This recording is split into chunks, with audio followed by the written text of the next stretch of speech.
எனக்கு நீங்கள் ஒரு வாட்டி ஒரு சுச்சுவேஷனில் ஒரு மாதிரி கண்காட்சி சொல்லி வாழ்ந்துருக்கீங்க. நீங்கள் என்னோடய முதல் படத்தில் பண்ணுறது ரொம்ப சந்தோஷம். இந்த மேடை வந்து எனக்கு கதாநாயகனா முதல் மேடை. சின்ன சின்ன ரோல்ஸ் பண்ணும்போது நிறைய வாட்டி மேடையில் ஏறி பேசியிருக்கேன்.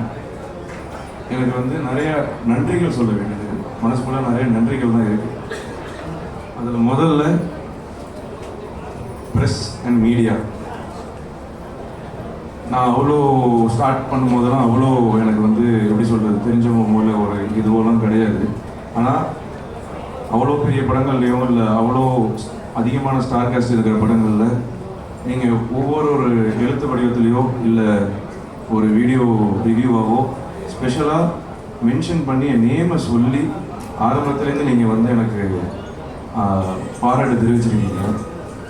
நீங்கள் அந்த மாதிரி எழுதின ஒவ்வொரு விஷயங்களும், நீங்கள் மென்ஷன் பண்ண ஒவ்வொரு விஷயங்களும் எனக்கு ஆக்சுவலாக அடுத்தடுத்த வேலை வாய்ப்பு வாங்கி கொடுத்துச்சு. அதுதான் எனக்கு அடுத்தடுத்த படங்கள் பண்ண வச்சது. அந்த சப்போர்ட் அண்ட் லவ் எனக்கு வந்து எப்போவுமே இருந்திருக்கு. அதே மாதிரி ஒவ்வொரு ப்ரெஷ் ஷோலையும் ஏதாவது ஒரு விஷயத்தில் பேக் ஸ்டேஜில் போகும்போது இந்த மாதிரி பண்ண அந்த மாதிரி பண்ண நிறைய விஷயங்கள் எனக்கு வந்து நீங்கள் வந்து அட்வைஸ் பண்ணியிருக்கீங்க, நிறைய விஷயங்கள் சொல்லி கொடுத்துருக்கீங்க. அது எல்லாமே எனக்கு இம்ப்ளிமெண்ட் ஆகி அதுதான் இங்கே என்னை நிற்க வச்சிருக்கு. அதுக்கு உங்ககிட்ட எனக்கு மனமார்ந்த மிகப்பெரிய நன்றிகள். மேலும் இந்த படத்தை நீங்கள் கொண்டு போயிருவீங்க எனக்கு தெரியும். அது நான் முழுமையாக நம்புகிறேன். அண்ட் பியாண்ட் இண்டஸ்ட்ரி எங்கெங்கேதான் தெரியாது, ஆனால் ஒரு ஜென்யூனான லவ் அண்ட் சப்போர்ட் இருக்கும், ஒரு ஜென்யூனான ரிவ்யூ இருக்கும், கிரிட்டிசைஸும் வரும்.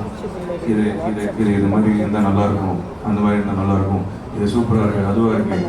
அவங்க டைமை எல்லாத்துலேயும் முக்கியமான டைம் எல்லாம் விட்டுட்டு அதில் அவங்க எனக்குன்னு ஒரு டைம் எடுத்து ஒரு சின்ன ரைட்டப்போ இல்லை ஒரு சின்ன வீடியோவோ இல்லை ஒரு சின்ன மென்ஷனோ நீங்கள் அங்கங்கே பண்ணது தான் எனக்கு அகெயின் அண்ட் அகெயின் ஒவ்வொரு ப்ரொடக்ஷன்லையும் சரி ஒவ்வொரு இதுலேயும் சரி எனக்கு வந்து வேலை வாய்ப்பு வாங்கி கொடுத்துரு. ஸோ நான் சாப்பிட்டதும் அதில் தான், என் ஃபேமிலியை பார்த்துக்கிறதுலேருந்து இன்றைக்கி இந்த ஸ்டேஜுக்கு இது எல்லாத்துக்குமே என் உழைப்பு போட்டேன். ஆனால் அதை விசிபிள் ஆக்கி இங்கே இந்த லைட்குள்ளே விஷன் பண்ண வச்சது நீங்கள் தான். ஸோ இது இது என்றைக்குமே இந்த நன்றி இருக்கும். இந்த ரெஸ்பான்சிபிலிட்டியும் நான் அதை சீரியஸாக எடுத்துக்கிட்டு மேற்கொண்டு மிக ரெஸ்பான்சிபிளாக அதை ஹேண்டில் பண்ணணும், கொண்டு போகணும்னு நான் நினைக்கிறேன். கண்டிப்பாக பெரிய பெரிய விஷயங்கள் பண்ணணுன்னு தைரியமும் ஆசைகள் இருக்குது. ஆனால் அந்த தைரியம் உங்களால் எனக்கு அதிகமாக கிடைச்சிது. ஸோ அதை கண்டிப்பாக காப்பாற்றுவேன். ஸோ இந்த படம் மதராத்திரி ஒரு லிஸ்ட் இருக்குது, நான் ஒரு பிட்டு வச்சுருக்கேன், அதை நான் சொல்கிறேன் கடைசியாக. ஸோ இந்த படம் வந்து ஃபஸ்ட்டு ராஜா, டைரக்டர் ராஜா, அவன் வந்து எனக்கு எப்படின்னா, அவன் என்ன சொல்ல இந்த படத்துக்குன்னா தம்பி, சொந்த தம்பி மாதிரி தான் அவன். கேத்தட்டின்னு ஒரு படம் நடிக்கும் போது அங்கே ஏடியா ஒர்க் பண்ணான். ஸோ அந்த படத்தில் அண்ணன்னு சொல்லிட்டு ஒரு ஷார்ட் ஃபிலிம் கொண்டு வந்தான். ஒரு லைனு செம்ம டார்க்காக இருந்துச்சு. வாழ்க்கையே செம்மையாக டார்க்காக போயிட்டுருக்க நேரத்தில் ஏன்டா இவ்வளோ சோகம்னு நினச்சேன். போக போக ஒரு ஷார்ட் ஃபிலிமாக அடுத்தடுத்த லைன் சொன்னான்.